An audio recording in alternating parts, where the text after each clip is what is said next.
speed and agility. In just a couple of moments, there will be birds flying all around this arena and some right by you. Would you like that? Yes. Now, before all that can take place, we will need your help. When the birds are flying really low above you, please do not try to reach out and touch them. This is for your safety and for the bird's safety as well. And also refrain from walking around or standing up during the show. You might distract the other audience. And if you happen to be consuming any food, please keep them away, because some of our birds are very curious.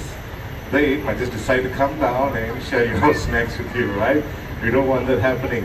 And ladies and gentlemen, please notice that we have actually divided the section into two groups, okay, A and B. So for the folks on section A, you will not be able to move to section B, alright? And the folks on section B, you will not be able to move to section A, alright? And I'll just wait for that noisy bird to fly out first.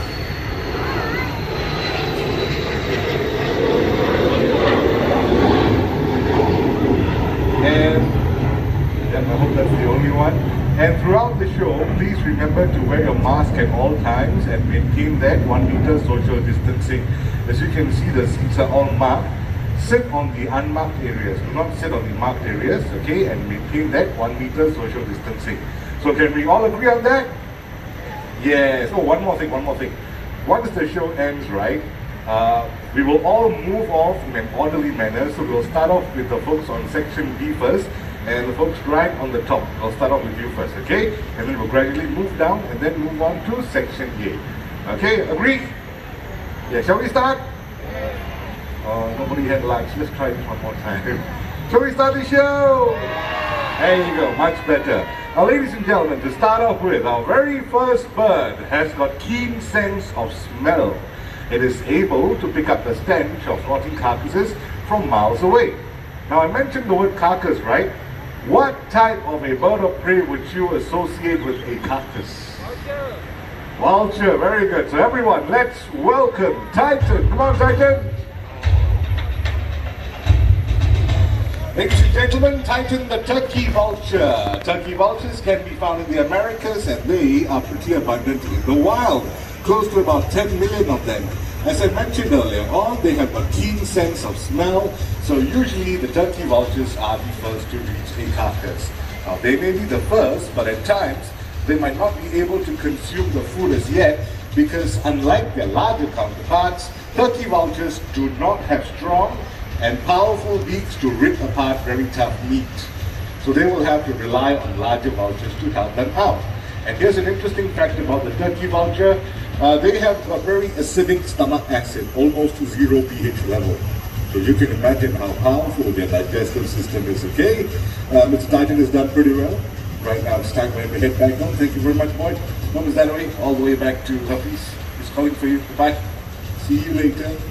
Bye-bye. There you go. A round of applause for Titan, everyone. Thank you. So, ladies and gentlemen, you saw a turkey vulture with keen sense of smell. That's right. Now, the next bird making its way out has got excellent sense of hearing. Let me give you a hint. It's a nocturnal bird of prey. Owl! Where's the owl? Where? Where? That's right up there. Before the owl makes its way down, a gentle reminder to everyone, please remain seated and be as quiet as possible so you can get to experience the owl's unique ability of silent flight. Whoa, very low above your heads. Ladies and gentlemen, unlike other birds of prey, owls have the soft edge at the tip of their feathers, so the sound frequency created by the wing flaps will be absorbed by those feathers. Well, that's not the only reason. There's another reason too. What do owls mainly hunt for at night? Anyone knows? Mice and rats, right? Rodents. Rodents come out at night, and rodents have an acute sense of hearing as well. So the owl would have to be very quiet in order to catch its prey without being detected at all. That's why they are also known as the silent hunters of the night. Now everyone, this is Belang. Belang's a Malay fish owl. Malay fish owls can be found throughout Southeast Asia, and this particular species has evolved to hunt for fish. So that makes them pretty unique indeed. And we've got another owl joining us, everyone, and that would be Soren. He's our barn owl. Barn owls are commonly found throughout the world, except for Antarctica. Now, both these birds were hatched and raised right here in the Jurong Bird Park at our Breeding and Research Center, which is located right back there. Belang is close to about 12 years old, all right? And Soren, he's half the age, he's only 6 years old. That's right. And amongst the owl species, the barn owls have got hypersensitive hearing. They are able to pounce on a prey in total darkness just by relying on their sense of hearing. That's how powerful it is, right? Now, Mr. Soren has done pretty well, and right now it's time for him to head back home. Everyone say bye-bye, Soren. There you go. Don't worry, let him finish his food first, no worries. Okay, ladies and gentlemen, back to Mr. Belang over here. I have a question for all of you. I'm pretty sure you know that owls are able to turn their head all the way to the back, right? You just saw that, okay.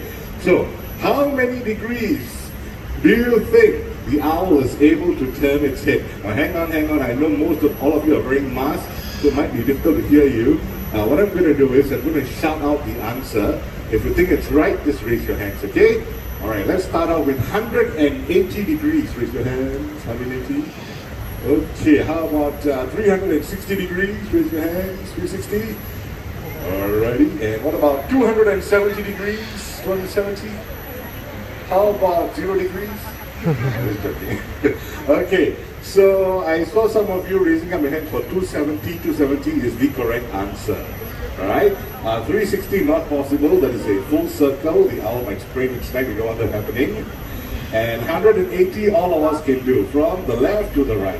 Okay, so the owls are able to turn their head up to 270 degrees. Is that right, Belang? Yes, he agrees. Okay, thank you very much, boy. You can head back home too. Bye. All the way back home. A round of applause for Belang, everyone. Thank you. Thank you very much. Well, ladies and gentlemen, talking about birds of prey, many of us think that they like to spend a lot of time high up in the air, okay, searching and hunting for food. Well, did you know that there are actually some birds of prey that prefer to spend most of their time on the ground foraging for food? Well, the next one that's going to make its way out is going to show you just that. As you can see, I'm setting up the stage with some props right over here with a couple of rocks. Alright. Pile of leaves. There you go. And I've got tree barks as well. Now let me tell you more about the next bird that's making its way out. It's a southern caracara, and it can be found in North America. These birds in the wild are known to actually, or they can be found in South America, not North America.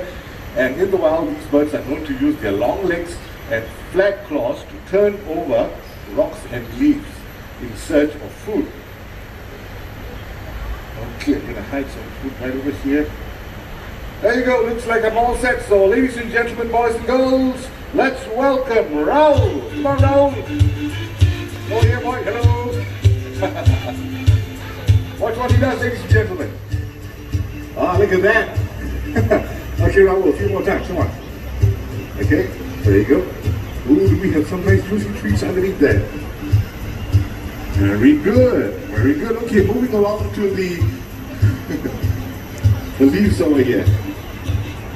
Well done. How about one more time, boy?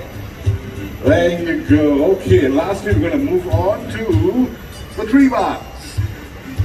This time he uses his beak to turn it over. Well done indeed. Okay. Now, while foraging for food, sometimes the insects are known to take off, right? These birds can actually jump and catch them in mid-air, just like that. Let me do a little demonstration. Okay, let me try something higher, right? Hold on. Whoa, look at that. Well done indeed. By the way, ladies and gentlemen, Mr. Owl over here has been with us for a very long time. He's already 30 years old this year. That's right, still going on strong and still looking good, okay?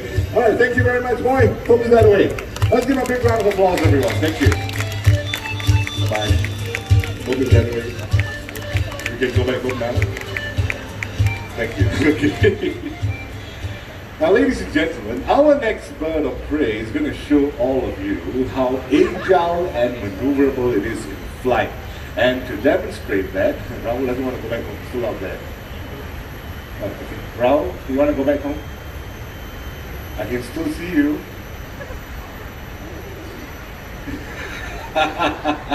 Okay, let me help him out. Rao, home is dead away. You have to go back home now. Home is dead away. He's calling for you. Okay? Right this way, come on. All the way back home. No?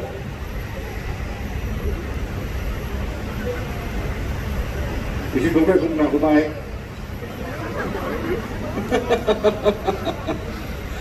Okay. You want to go back home? No? You see, Hafiz is calling for you. Okay, I'll tell you what, maybe we can get Aswaishi, you want to help us out there? There you go. Oh, Uncle Swishi is coming back to pick you up. Alright? I haven't got enough more food for you, don't worry. You have to go back home now. Home is that way. Bye-bye. See you later. There you go. Yes, thank you very much, boy.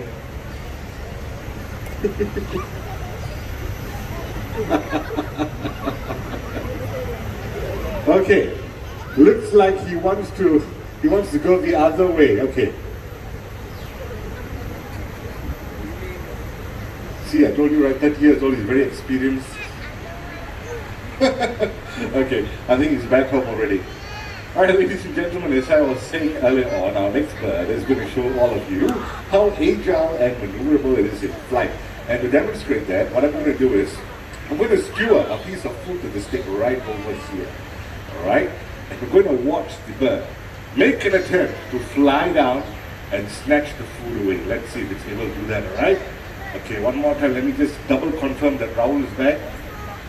Okay, looks like he's back. So ladies and gentlemen, boys and girls, let's welcome Rado. Come on, Rado. There he goes. Wow, look at that. That was pretty impressive. You want to see that one more time? Yes, okay, one more time. Okay, there you go. Come on, Rado. Over here, boy. Right over here, come on. Whoa, that was pretty cool. Okay, well, that's not it. These birds are also capable of catching insects in mid-air as well. Let me do a little demonstration. Okay, watch this very carefully. Wow, that was pretty impressive. Right, ladies and gentlemen, you want to see more of that? Yeah, so without any further delay, let's welcome our team of Brahminy Kite.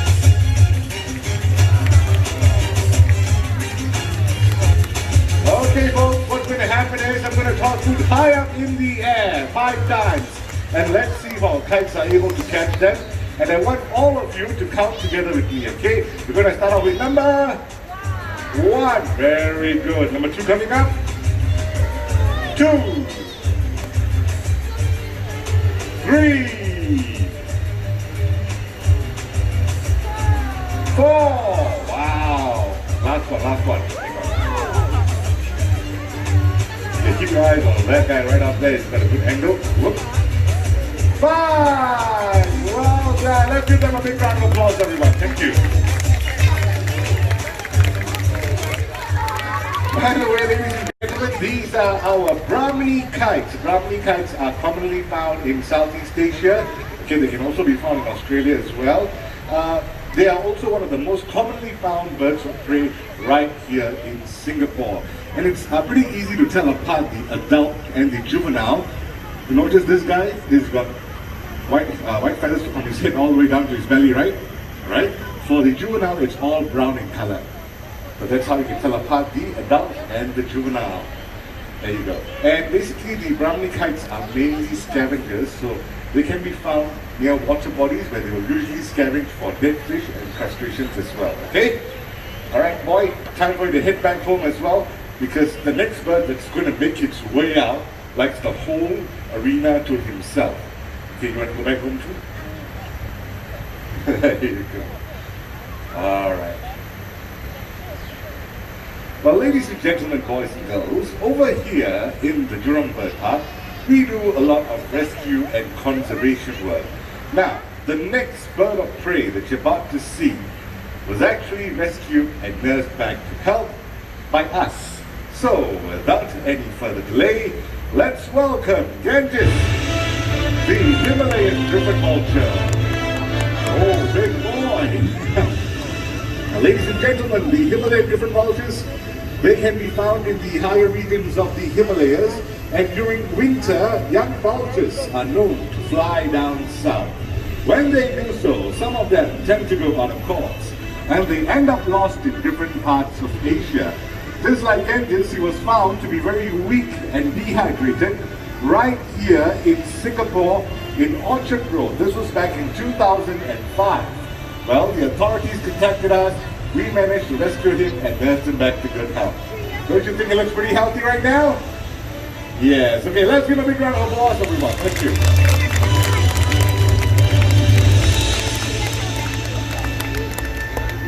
And with that, we shall continue.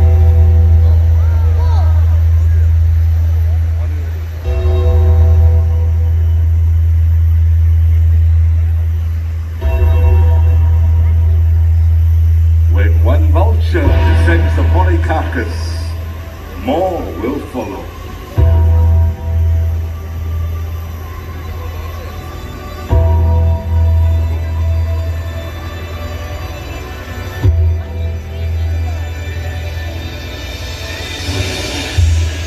Ladies and gentlemen, joining us in the arena right now are Slender Vultures. Now, Slender Vultures can be found in Europe and Asia. Now, ladies and gentlemen, vultures in general are very important birds for our environment because they help to control the spread of contagious diseases by cleaning up animal carcasses. Now, unfortunately, the world's vulture population is facing a huge decline. This is evident in Africa and in Asia as well. And a lot of conservation effort is needed to ensure that their numbers rise again. Well, the good news is, recently we have partnered with BirdLife International, alright, to help conserve 3 critically endangered Asian vulture species in Cambodia. This would be the Asian white-backed vulture, the red-headed vulture, and also the slender vulture. Now, this conservation effort would not have been possible without your support, so please give yourselves a big round of applause, everyone. Thank you very much. Thank you. Now, if you're wondering what is the main cause of vulture decline, initially the main cause would be a veterinary drug called diclofenac. Diclofenac is a painkiller administered to cattle. Now, when the cattle pass on, a certain amount of diclofenac remains in the dead cattle system, right? So when vultures consume that, it's highly toxic. It's highly toxic to their liver, and they drop dead almost immediately. And vultures are very sociable, so they do not feed single birds. They feed a huge flock.